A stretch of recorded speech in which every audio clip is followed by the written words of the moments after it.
A tank initially contains 100 gallons of salt solution consisting of 20 pounds of dissolved salt. Brine containing 0.3 pounds of salt per gallon flows into the tank at a rate of 2 gallons per minute. The tank is kept thoroughly mixed and drains at the same rate. How much salt is in the tank after 15 minutes? For many application problems, I find it's helpful to draw a picture and label it with all of the relevant information. In this problem, we can start with a tank with saltwater solution entering and leaving. We know that the tank contains 100 gallons of salt solution and that brine with concentration of 0.3 pounds per gallon enters at a rate of 2 gallons per minute. Saltwater solution leaves the tank at the same rate, but we don't know what concentration of salt per gallon it is.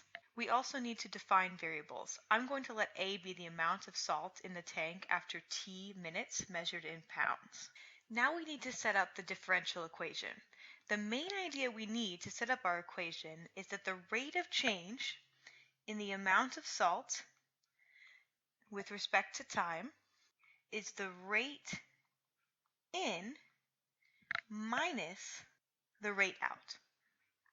To calculate the rate in, we need to multiply the concentration of brine entering the tank by the volumetric flow rate at which the brine enters the tank.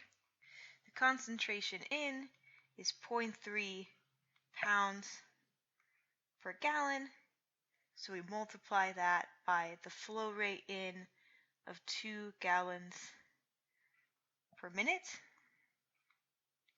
which equals 0.6 pounds per minute. We can do the same thing for the rate out, but we don't actually know the concentration of the salt water leaving the tank. Instead, we need to write an expression for the concentration. Concentration equals mass per unit volume. Because salt water enters and leaves the tank at equal rates, the volume of the tank does not change over time. It's always 100 gallons. But how much salt is in the tank? That does change over time, but that's exactly what we defined A to mean.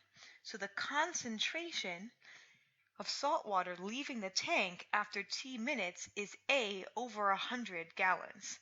Now we can calculate the rate out as A over 100 gallons times 2 gallons per minute,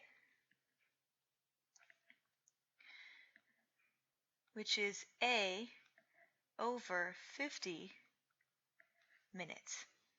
So since the ADT equals rate in minus rate out, we can write a differential equation dA dt equals 0.6 pounds per minute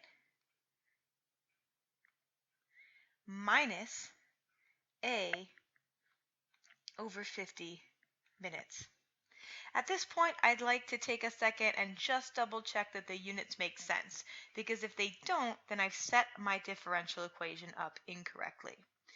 The ADT is the net rate of change in salt with respect to time, so it has units of pounds per minute. So both the rate in and rate out terms must also have units of pounds per minute. The rate in clearly does, and since we defined A to be measured in pounds, the rate out does as well. Now that we know that our differential equation is plausible, we can solve it. In order to solve it, we need to classify it. It's first order, linear, autonomous, and separable. This means we have options of how we want to solve it. We have two methods from section 2.1 that will work: variation of parameters or an integrating factor, and separation of variables. You can choose whichever method you prefer to solve it, but I'm going to use separation of variables. First, rewriting the equation, dA dt equals 0.6 minus 0.02 A, multiply by dt and divide by 0.6 minus 0.2a. What if 0.6 minus 0.02a equals 0? Well, then 0.02a would equal 0.6, so a would equal 30. But a constantly equal to 30 is not a solution because the problem says that there are initially 20 pounds of salt in the tank, not 30. So we don't have to worry about that constant solution. Instead, just integrate both sides of our equation, which gives -1 over 0.02 natural log absolute value of 0.6 minus 0.02a equals t plus c. Now we can solve for a by first multiplying both sides by -0.02, then exponentiating.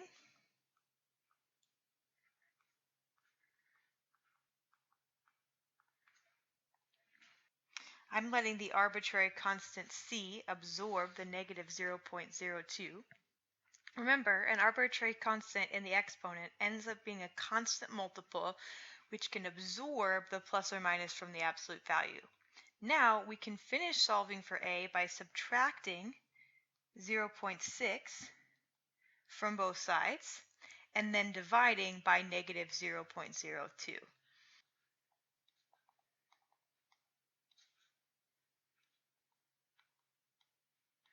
Again, I'm letting the arbitrary constant c absorb the division by -0.02. Now that we have our general solution, we can apply the initial condition. The problem states that the tank initially contains 20 pounds of salt, so A of 0 equals 20. Letting A equal 20 and T equals 0, we get that C must be -10.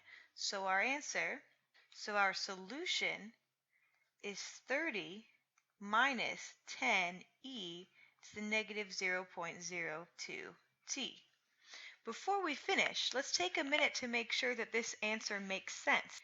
In the original problem, we know that the original concentration of salt water in the tank is 20 pounds per 100 gallons, or 0.2 pounds per gallon.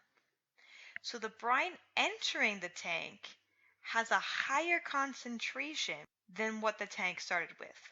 This means the amount of salt in the tank should increase over time. But is there a limit to how much salt there can be in the tank?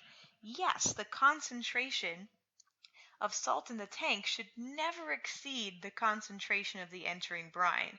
So over time, the concentration should approach 0.3 pounds per gallon, meaning the amount of salt in the tank should approach 30 pounds. Let's see if our solution meets these two conditions. Is the answer an increasing function? Yes. As t increases, 10e to the -0.2 t decreases since the exponent is negative. So 30 minus 10e to the -0.02 t increases as less and less gets subtracted from 30. Does a approach 30? For this, we should look at the limit as t approaches infinity.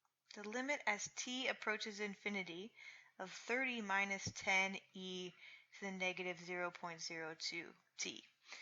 As t approaches infinity, 10e to the -0.02 t approaches 0, so the limit is 30 minus 0 equals 30. So yes, our solution of a equals 30 minus 10e to the -0.02 t makes sense, so we can feel confident using it to find out how much salt is in the tank after 15 minutes. A of 15 is 30 minus 10 e to the -0.02 times 15. which is approximately 22.6. So there was approximately 22.6 pounds of salt in the tank after 15 minutes.